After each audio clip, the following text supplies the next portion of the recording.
Battle to the heavens की पिछले episode में हमने देखा था xiaoyan ने प्रोटेक्टर वू को हरा दिया था, पर जैसे ही xiaoyan प्रोटेक्टर वू को खत्म करने वाला था, तियानसी वहां पर अपने दो आइस रिवर वैली के एल्डर्स के साथ आ जाता है और xiaoyan को रोकने की कोशिश करता है। पर xiaoyan उनके खिलाफ 5 रिंग फ्लेम एक्सपेलिंग टेक्निक का इस्तेमाल करता है, जिस टेक्निक के सामने ये तीनों भी टिक नहीं पा रहे थे। तभी तियानसी अपने दोनों एल्डर्स की आइस जून फोर्स का इस्तेमाल करते हुए आइस गॉड एरो से xiaoyan पर हमला करता है। अब आगे एपिसोड स्टार्ट होती है। xiaoyan जब तियानसी के इस अटैक को देखता है, xiaoyan को भी समझ में आ जाता है कि xiaoyan का ये 5 रिंग फ्लेम एक्सपेलिंग टेक्निक का बैरियर उसे रोक नहीं पाएगा। तो इसीलिए xiaoyan तुरंत ही सारे इन बीस्ट की पावर को मर्ज करके उस इलाइट अटैक को फॉर्म करता है, जो कि तियान हाउस जिनजी का मास्टर अटैक था। इधर तियानसी का गॉड एरो xiaoyan की ओर बहुत ही तेजी से बढ़ रहा था और इसकी पावर इतनी ज्यादा थी कि हवा में ट्रेवल करते हुए ये हवा को क्रैक कर दे रहा था। xiaoyan 5 ring flame expelling technique का इस्तेमाल करके एक बड़ा स्पिरिचुअल हैंड फॉर्म करता है, और इससे पहले कि तियानसी का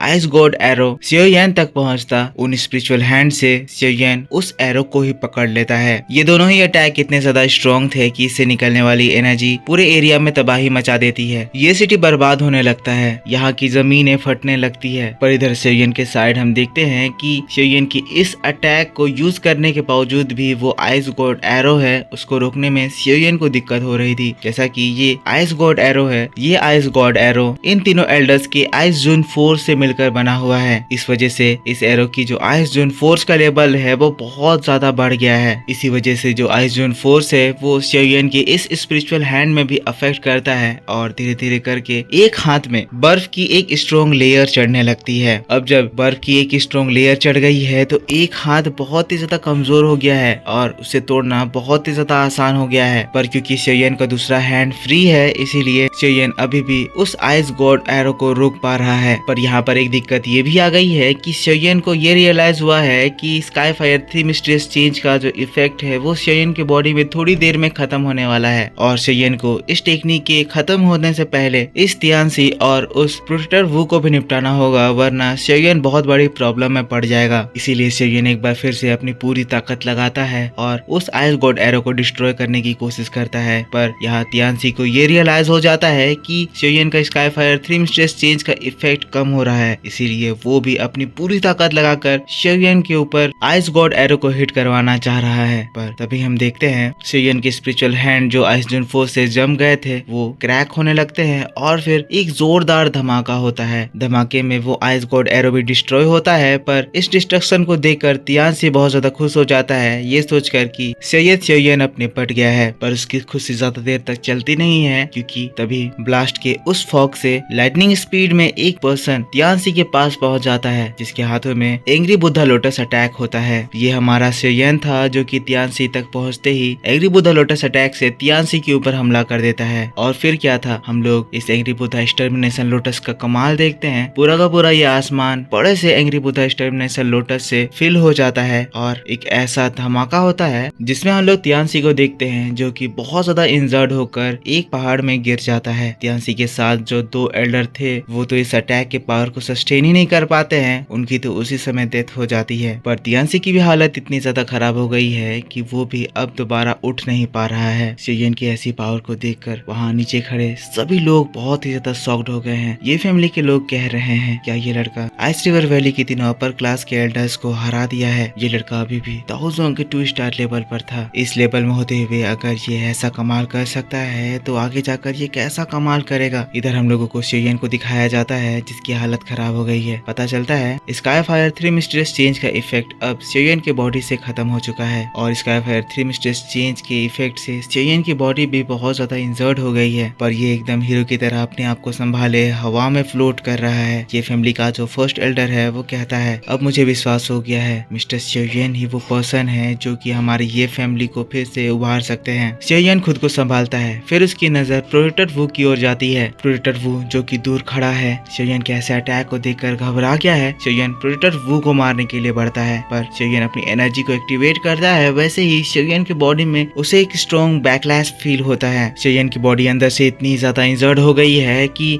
अब वो कोई भी पावर को यूज ही नहीं कर पा रहा है। xiaoyan की आंखें धुंधली हो गई है और वो भी इस कंडीशन में है कि कुछ ही समय में वो बेहोश हो जाए। लेकिन प्रोटेक्टर वू अभी भी सामने है, और प्रोटेक्टर वू को ऐसे इस कंडीशन कंडीशन में जाने शेयन अफोर्ड नहीं कर सकता है। प्रोटेक्टर वू इस वक्त सबसे कमजोर कंडीशन में है क्योंकि प्रोटेक्टर वू का जो सोल बैरियर था वो हट चुका है और प्रोटेक्टर वू की स्पिरिचुअल बॉडी अब इन लोगों के सामने आ गई है। अब शेयन थोड़ी अपनी पावर को बटोरता है और फिर प्रोटेक्टर वू के सामने आ जाता है, पर प्रोटेक्टर वू शेयन को देखकर भागने लगता है। शेयन कहता है तुम्हें आज मुझसे कोई नहीं बचा सकता है। और फिर जैसा कि मैंने बताया था कि शेयन का फॉलन हार्ट फ्लेम एक सोल बॉडी के लिए बहुत ज्यादा खराब होता है, शेयन फॉलन हार्ट फ्लेम को ही इस्तेमाल करता है और प्रोटेक्टर वू को पकड़ लेता है। प्रोटेक्टर वू इस वक्त शेयन से ज्यादा ताकतवर है, पर फिर भी प्रोटेक्टर वू शेयन से नहीं लड़ सकता है क्योंकि शेयन के पास फॉलन हार्ट फ्लेम है और शेयन चाहे तो फॉलन हार्ट फ्लेम का इस्तेमाल करके इस स्पिरिचुअल बॉडी को तुरंत जला सकता है। अब प्रोटेक्टर वू शेयन के कैद में आ चुका है तो प्रोटेक्टर वू छटपटाने लगता है, कहता है लड़के अगर तुमने मुझे मारने की कोशिश करी तो मेरा हॉल ऑफ सोल तुम्हें नहीं छोड़ेगा। शेयन कहता है तुम चाहे आज कितना भी फड़फड़ा लो तुम मेरे हाथों से बचकर नहीं भाग पाओगे। तुम्हारे वजह से मेरे टीचर को बहुत ज्यादा प्रॉब्लम झेलनी पड़ी है और अब मैं मेरे टीचर के सारे प्रॉब्लम्स का बदला तुमसे चुन चुन कर लूंगा। जिसके बाद हम लोगों को उस फर्स्ट एल्डर बिंग हाओ को दिखाया जाता है। बिंग हाओ यहाँ शेयन की ऐसी ताकत को देखकर हैरान है, कह रहा है मैंने इस लड़की को फिर से अंडरएस्टिमेट कर दिया था और इसने हमारे आइस रिवर वैली के एल्डर्स को भी हरा दिया, साथ साथ इस प्रोटेक्टर को भी पकड़ लिया, पर इस बार मैं ये गलती दोबारा नहीं करूंगा, मैं इस बार इसको अपने हाथों से मारूंगा। शेयन भी उस बिंग हाओ की बातों को सुनता है। तभी तियान हाओ जुनजी कहते हैं शेयन तुम चिंता मत करो, तुम उस प्रोटेक्टर को संभालो, इस एल्डर से मैं निपट लूंगा। पर तियान हाओ जुनजी की बात खत्म ही हुई थी तभी वहाँ पर एक आवाज गूंजने लगती है। ये आवाज हॉल ऑफ सोल के पर्संस की थी। ये हॉल ऑफ सोल का एक एल्डर था जो कि कहने लगता है मैंने एक्सपेक्ट नहीं करा था कि हमारे हॉल ऑफ सोल के प्रोटेक्टर वू को पकड़ने की कोई हिम्मत करेगा। आसमान में एक क्रैक बनता है और उस क्रैक से हॉल ऑफ सोल का वो एल्डर अपीयर होता है। इस एल्डर के साथ में प्रोटेक्टर वू के जितने ही ताकतवर और भी 6 प्रोटेक्टर होते हैं और जो 7वां पर्सन है वो एक एल्डर है जो कि दाओ जुन लेवल पर है। प्रिसाइजली बताओ तो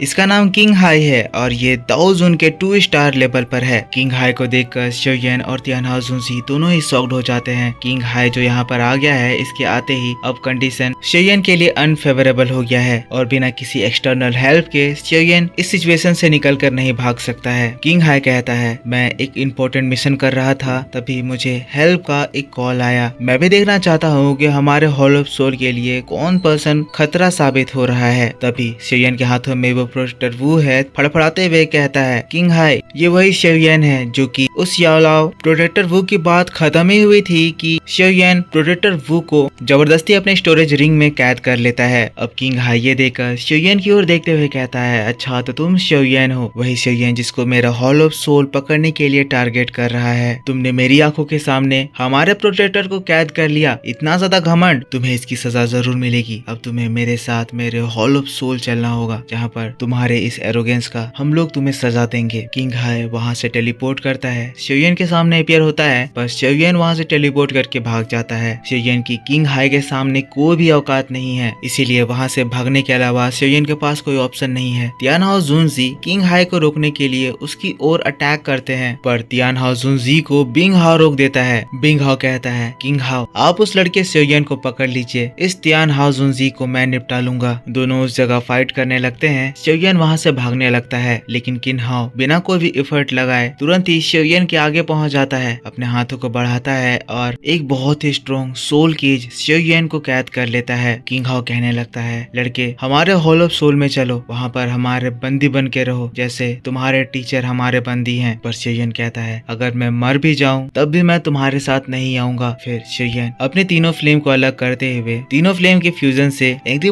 लोटस अटैक यूज करने की तैयारी करने लगता है। अब ये देखकर वो किंग हाओ शेयन को सीरियसली इंजर्ड करने के लिए अटैक करता है। तियान हाओ जुनजी ये देखते हुए शेयन को बचाने के लिए बढ़ता है पर बिंग हाओ किंग हाओ को वहाँ से निकलने नहीं दे रहा होता है। किंग हाओ का पंजा शेयन तक पहुँच ही गया था लेकिन तभी उस जगह एक जोरदार धमाका होता है। पर्पल एनर्जी उस पूरे जगह में फैल जाती है। हम देखते हैं इस पर्पल एनर्जी के धमाके से किंग हाओ का वो केज वो तो डिस्ट्रॉय होता ही है, साथ ही साथ जो क्लॉ शेयन को पकड़ने के लिए आ रहा था वो भी डिस्ट्रॉय हो जाता है। ध्यान दे किंग हाओ का ये जो अटैक था ये एक दाओ जुन लेवल अटैक था और क्योंकि ये डिस्ट्रॉय हो गया है इसका मतलब इस जगह एक दाओ जुन पर्सन की एंट्री हो गई है। इस खतरनाक पोइजन एनर्जी को देखकर महसूस कर सभी लोग शॉक्ड हो जाते हैं। इस पूरे जगह में भूकंप आ जाती है। पता चलता है ये जो पोइजन एनर्जी है वो हमारे लिटिल फेरी डॉक्टर की है जो कि एंशिएंट अल्टर में उस पोइजन पिल को कंज्यूम करते हुए हुए दाओ जोन लेवल पर एडवांस कर चुकी है। जब एनर्जी थोड़ी शांत होती है फिर हमें हमारी दाओ जोन लिटिल फेरी डॉक्टर को दिखाया जाता है, जिसके क्लोथ्स बदल चुके हैं, बॉडी अपीयरेंस चेंज हो चुका है, वो एक खूबसूरत गॉडली फॉर्म ले चुकी है। लिटिल फेरी डॉक्टर किंग हाओ को देखती है, कहती है तुमने मेरे सियोयन को हर्ट करने की कोशिश करी तो मैं श्योर करती हूँ कि तुम यहाँ से जिंदा बचकर नहीं जा पाओगे। और लिटिल फेरी डॉक्टर उन सारी एनर्जी को एब्जॉर्ब कर लेती है और इसी बात के साथ बैटल ऑफ द हेवंस का ये वीडियो इसी जगह खत्म होता है। आई होप आपको ये वीडियो जरूर पसंद आया होगा। इस वीडियो पे लाइक कीजिए, जिसके बाद मैं आपके लिए इसका नेक्स्ट पार्ट आज शाम 6 बजे इसी चैनल पर अपलोड कर दूंगा। उस वीडियो में आने वाले नेक्स्ट एपिसोड का प्रीव्यू एक्सप्लेनेशन होगा, तो इस वीडियो पे सपोर्ट जरूर दिखाना। ये हमारा न्यू चैनल गॉड ओताकू, इसको सब्सक्राइब जरूर करना। कमेंट करके बताना कि वीडियो कैसा लगा। मैं मिलता हूँ आपसे शाम 6 बजे इसी चैनल पर। तब तक के लिए take care, bye bye and thanks for watching.